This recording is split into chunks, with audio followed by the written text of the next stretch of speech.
All right. So again, my name's Scott Fell. I'm here with the Understanding Project, and I've got Derek Dallas here. We're going to do this interview and talk a little bit about who Derek is. So, Derek, tell me a little bit about yourself.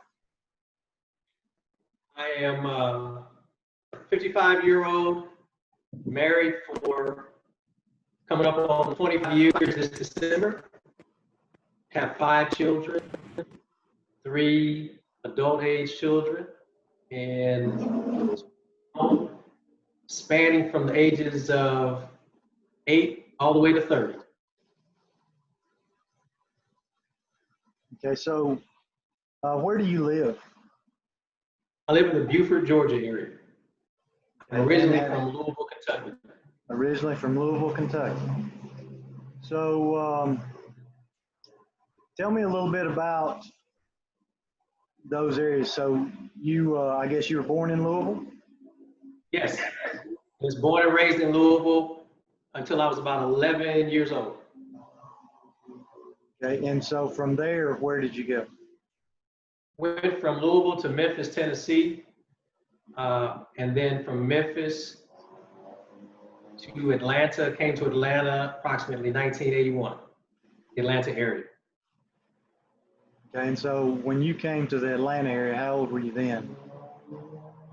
I was 16, 17. I finished my senior year at Cross Keys High School, but prior to that, I actually came for the summer and did some summer school classes to get ahead because the Georgia education requirements for graduation from high school was a little different than in Memphis and Tennessee. Okay, so so that's a pretty, I guess, some fairly diverse areas that you've lived in. So I would imagine Louisville was very different from Memphis, which again was very different from the Atlanta area as you were growing up through your teenage years. Were there any specific experiences, or what did you like or dislike about each area? Those type things. Well, of course, Louisville will always be near and dear because that's where I started.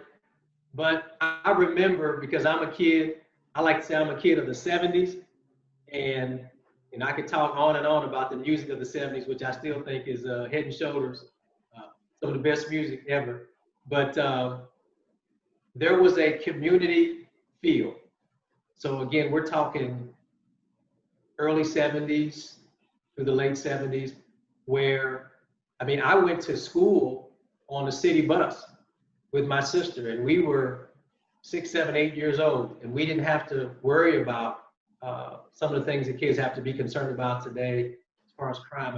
Everybody there was a city, but it had a small town feel where everybody, especially elders, looked out for kids. So you had a lot of safety. You felt very safe in the environment, and it was diverse. I went to a prototype type of elementary school that would be something similar to the programs now that would be called, say, gifted or different things like that. So they had kids coming from all different walks of life, and even from outside the country.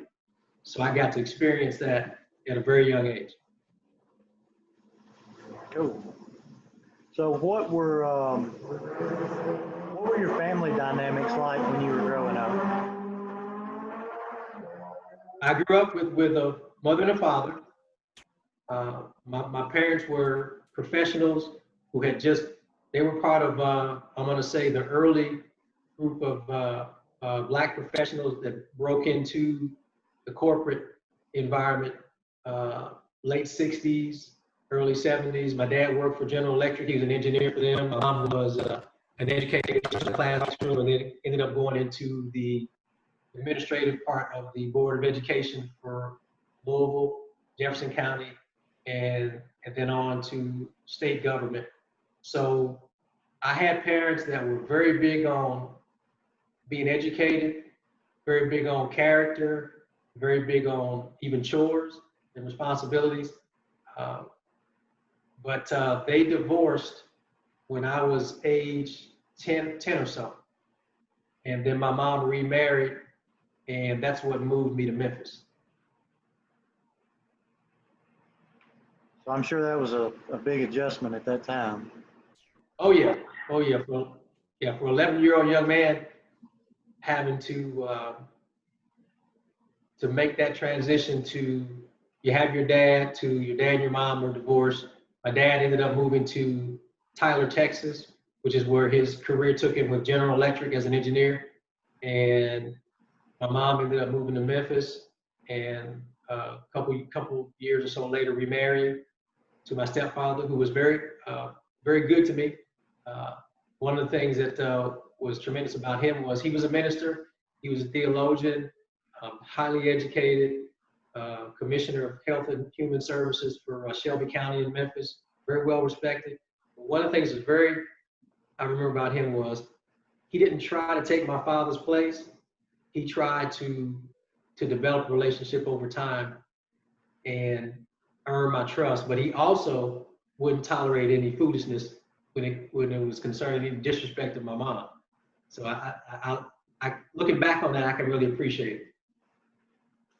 Awesome. That's really awesome. So what took you from, so I would assume that the small town feel that you had in Louisville is probably a little bit different in Memphis. Is that right? Oh yeah. Yeah, Memphis, I want to say, even though Memphis has its diversity, I probably experienced much more diversity of culture, ethnicity, social economic background, international people that had traveled internationally. I experienced probably more of that in Louisville, not because it's not in Memphis, but because the circles I ended up traveling in Memphis were more predominantly African American or Black, especially when it came to the Christian environment, as far as missionary Baptist churches and that kind of thing. Because again, my stepfather would speak in different churches and throughout the South, even in Birmingham and throughout the Southeast, he would be invited to speak here and there. And they were predominantly churches that were birthed out of the civil rights movement. Okay. And so those were, I guess, your junior high years for the most part in Memphis area. Is that correct? Right. Junior high and a couple years of high school.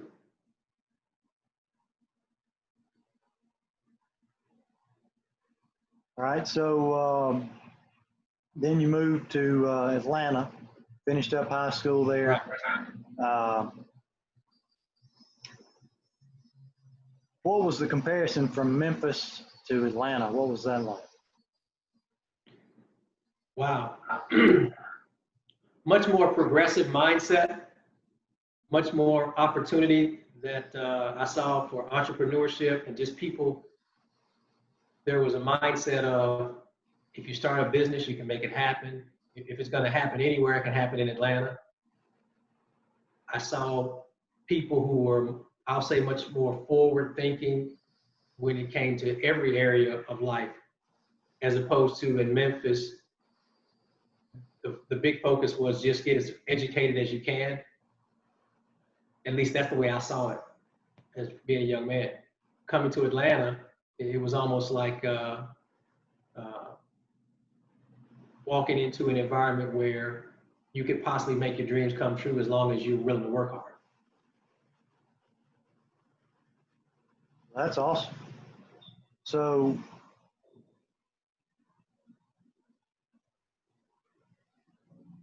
I get the feeling, and I'll be honest with you,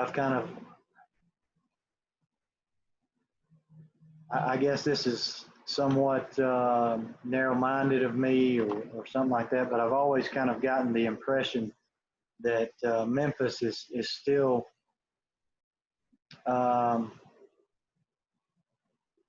maybe a little bit oppressive. Yes. Absolutely. Absolutely. So you even though I didn't live in environments because of my mother and my stepfather's success financially and positions they had, I experienced the oppression many times through other young people that I was friends with, as far as what they dealt with. Not that I didn't deal with some, but it was much more different. I was much more sheltered from, I'll say, what a lot of young Black people who maybe don't come up in the environment I did live every day. So it was kind of like I could step in and out of different environments and not have to be concerned maybe about safety or about interaction with law enforcement, or even though it was there and I wasn't ignorant to it, it was still more handle yourself a certain way, carry yourself a certain way. I was taught that from a young man. So I think that helped me in some ways.